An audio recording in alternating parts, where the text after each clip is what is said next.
이번 시간에는 광합성이 잘 일어나는 조건에 대해서 보도록 하겠습니다. 작성 목표는 식물의 광합성에 영향을 미치는 환경 요인을 설명할 수 있으면 되겠습니다. 자, 먼저 빛의 세기가 광합성에 영향을 주는데요. 빛의 세기가 증가하면 증가할수록 광합성량이 이렇게 증가하는 그래프가 그려집니다. 그래서 빛의 세기가 증가할수록 광합성량이 증가한다 라고 이렇게 얘기를 하고요. 근데 그래프를 잘 살펴보면 빛의 세기가 증가하면서 광합성량도 같이 증가하다가 어느 정도 이상의 빛의 세기로 이제 증가하게 되면은 광합성량이 더 이상 증가하지 않고 일정하게 유지가 됩니다. 자, 그래서 여기 보시면 빛이 일정 세기 이상이 되면 더 이상 광합성량이 증가하지 않는다라고 적혀져 있는데요. 자, 그 이유가 엽록소의 수가 일정하기 때문이다라고 적혀져 있죠. 엽록소는 뭐냐면은 빛을 받아서 광합성을 일으키는 엽록체 안에 있는 색소입니다. 자, 그래서 빛이 이만큼 주어졌을 때 엽록소가 이만큼의 광합성을 한다라고 하면은 빛이 더 많이 이렇게 주어지게 되면은 빛이 아무리 많이 주어져도 일을 할 수 있는 이 엽록소는 아주 한정이 되어 있기 때문에 이 똑같은 광합성을 할 수밖에 없다는 거죠. 수가 일정하기 때문에 아시겠죠? 그래서 빛이 일정 세기 이상이 돼도 광합성량은 일정하게 유지가 됩니다. 자, 두 번째, 이산화탄소의 농도도 광합성에 영향을 주는데요. 자, 이산화탄소의 농도가 증가하면 증가할수록 광합성량도 이렇게 증가하게 됩니다. 증가하죠? 그래서 광합성량이 증가하는데요. 자, 얘도 마찬가지로 자, 어느 정도의 이산화탄소의 농도가 이상으로 되면은 광합성량이 더 이상 증가하지 않고 일정하게 유지가 됩니다.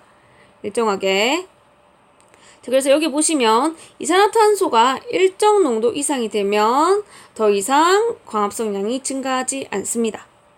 그 이유는 광합성에 관여하는 효소의 수가 일정하기 때문이다 라고 이렇게 얘기를 하는데요. 이 효소라고 하는 게 어떤 작용을 도와주는 물질 정도로 생각하시면 되겠습니다.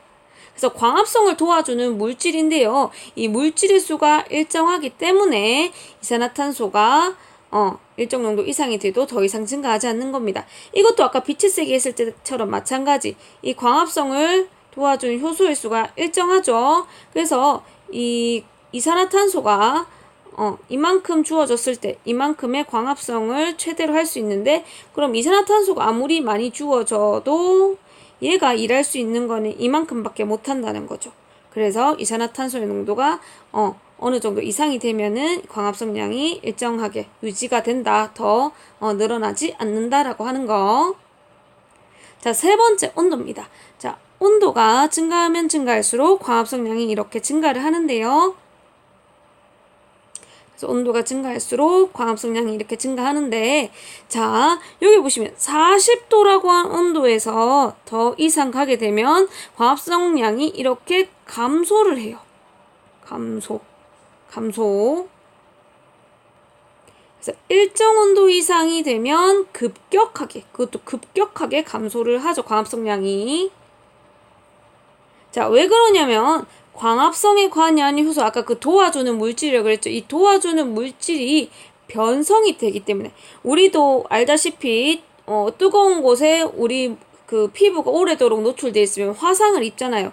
마찬가지 이 효소라고 하는 물질도 생물체 내에 있는 거기 때문에 아주 뜨거운 열이 가해지게 되면은 얘가 변해가지고 제대로 작용을 할 수가 없습니다.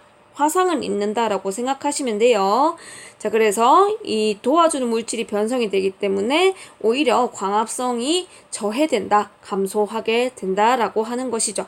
그래서 방금 우리가 빛의 세기, 이산화탄소의 농도, 온도라고 하는 광합성에 영향을 주는 요인 세 가지를 알아보았습니다.